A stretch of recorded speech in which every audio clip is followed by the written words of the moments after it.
Salam semangat bersama saya Desa Puturia Asparini SPD, guru di SMP Negeri 3 Abang, CGP Angkatan 7 Kabupaten Karangasem.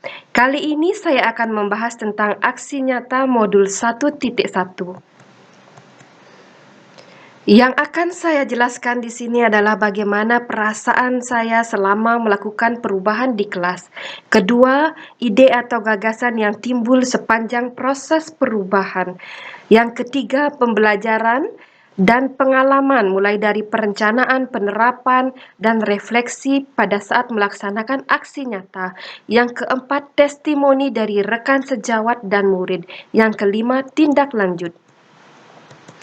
Perasaan saya setelah mempelajari pemikiran Ki Hajar Dewantara dengan lebih mendalam, saya merasakan perubahan dalam proses pembelajaran yang saya lakukan.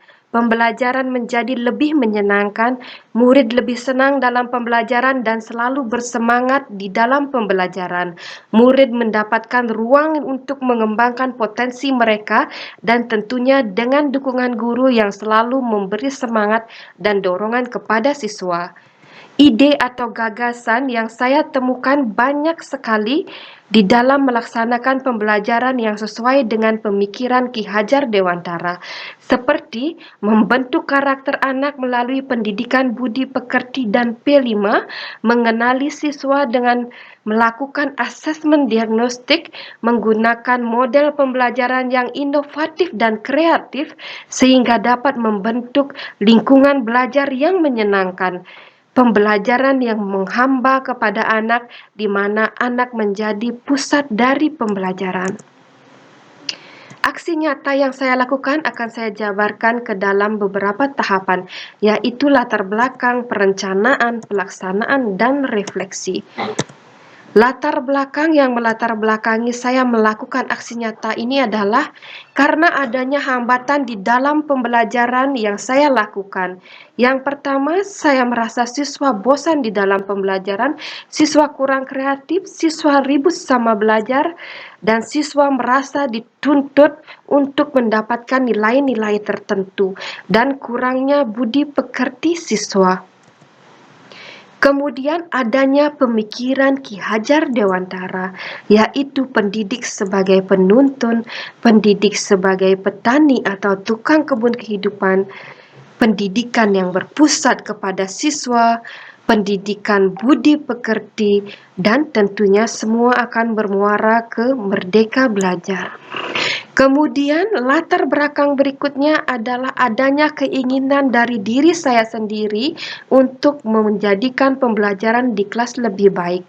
Hal ini terjadi karena adanya perubahan pemikiran saya tentang pembelajaran di kelas. Kemudian saya berharap dengan menggunakan pemikiran Ki Hajar Dewantara menjadi sebuah solusi untuk menanggulangi hambatan-hambatan yang saya temui di dalam pembelajaran, dan pelaksanaan pembelajaran akan lebih baik dan tentu saja mencerminkan pemikiran Ki Hajar Dewantara. Perencanaan yang saya lakukan yang pertama berkoordinasi, meminta izin dan berdiskusi dengan Bapak Kepala Sekolah tentang aksi nyata yang akan saya lakukan. Kemudian membuat modul pembelajaran, dan yang ketiga mempersiapkan sarana dan yang akan digunakan atau diperlukan dalam pembelajaran. Pelaksanaan atau penerapan aksi nyata. Yang pertama, pembiasaan budaya sekolah yang baik. Yang kedua, menciptakan suasana yang menyenangkan dalam pembelajaran. Yang ketiga, memberikan kuis. Dan yang keempat, penggunaan literasi digital.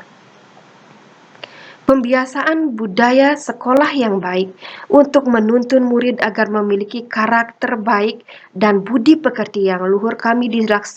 Kami di sekolah melaksanakan 5S, yaitu salam, senyum, sapa, sopan, dan santun. Kemudian kami juga melaksanakan doa bersama sebelum dan setelah memulai kegiatan di sekolah. Dan kami juga melaksanakan upacara bendera di setiap hari Senin dan hari-hari besar nasional. Saya di sekolah menciptakan suasana belajar yang menyenangkan di dalam pembelajaran. Yang pertama yaitu sebelum dan setelah pembelajaran, murid dan guru memberikan salam, doa bersama, dan melakukan yel-yel penyemangat. Kemudian kami membuat kesepakatan kelas di mana setiap siswa berhak dan wajib mengungkapkan pendapatnya yang nanti hasil diskusi dari kelas akan digunakan selama pembelajaran di kelas. Kemudian kami melakukan pembelajaran di luar kelas agar menciptakan suasana baru, suasana yang nyaman, dan suasana yang menyenangkan untuk murid. Dan terakhir, saya selaku guru memberikan bimbingan langsung kepada murid. Untuk menarik perhatian murid, saya juga memberikan kuis di mana diharapkan murid dapat berdiskusi di dalam kelompok.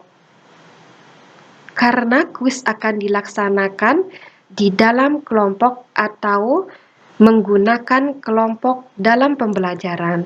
Kemudian murid akan berlomba-lomba untuk memberikan jawaban, untuk meningkatkan rasa percaya diri murid untuk tampil di depan kelas. Kemudian saling memberi semangat dan selamat.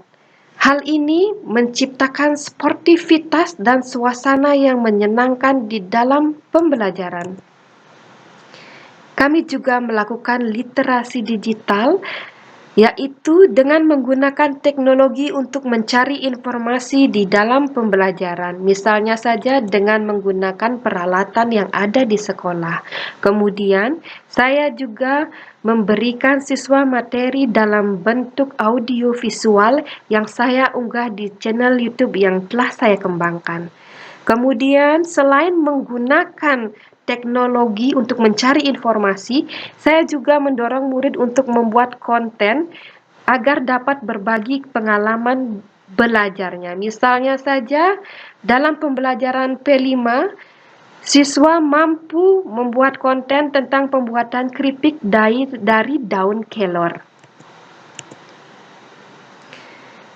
Setelah melaksanakan aksi nyata ini, saya melakukan refleksi terhadap aksi nyata yang saya lakukan. Hasil refleksinya adalah aksi nyata ini mampu menciptakan suasana yang menyenangkan saat pembelajaran. Kedua, membentuk karakter budi pekerti murid ke arah yang baik. Ketiga, menjadikan murid sebagai pusat pembelajaran. Keempat, murid menjadi lebih aktif dalam pembelajaran. Kelima, melatih murid untuk berdiskusi dan menyampaikan pendapat. Keenam, melatih kepercayaan diri murid. Dan murid mampu mengolah bahan-bahan yang ada di sekitar lingkungan. Berikut adalah testimoni salah seorang murid saya. Nama saya Mimari Junia Yunustadi, saya kelas B.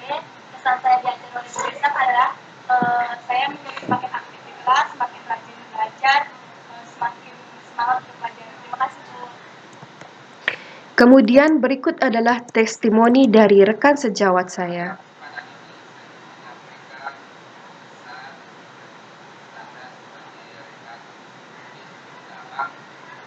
Berkaitan dengan proses pembelajaran yang dilakukan oleh saya, kita lihat dari proses perencanaan, kemudian pelaksanaannya sudah memberi pengaruh yang luar biasa pada siswa, terutama dalam membuat bagaimana suasana pembelajaran di kelas menyenangkan, sehingga memberi efektivitas pembelajaran berjalan dengan baik. Pesan saya, semoga hal tersebut dibenarkan dan dilanjutkan agar memberi dampak baik pada proses pembelajaran di kelas ataupun pada rekan-rekan saya. Demikian pesan saya. Terima kasih. Setelah melaksanakan berbagai kegiatan tersebut, saya sebagai seorang pendidik atau guru berharap mampu melakukan tindak lanjut sebagai berikut.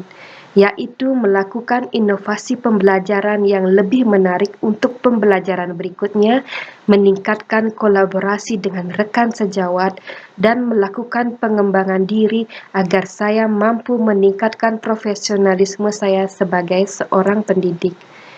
Demikian tadi pembahasan saya tentang aksi nyata modul 1.1. Terima kasih dan sampai jumpa di pembahasan berikutnya.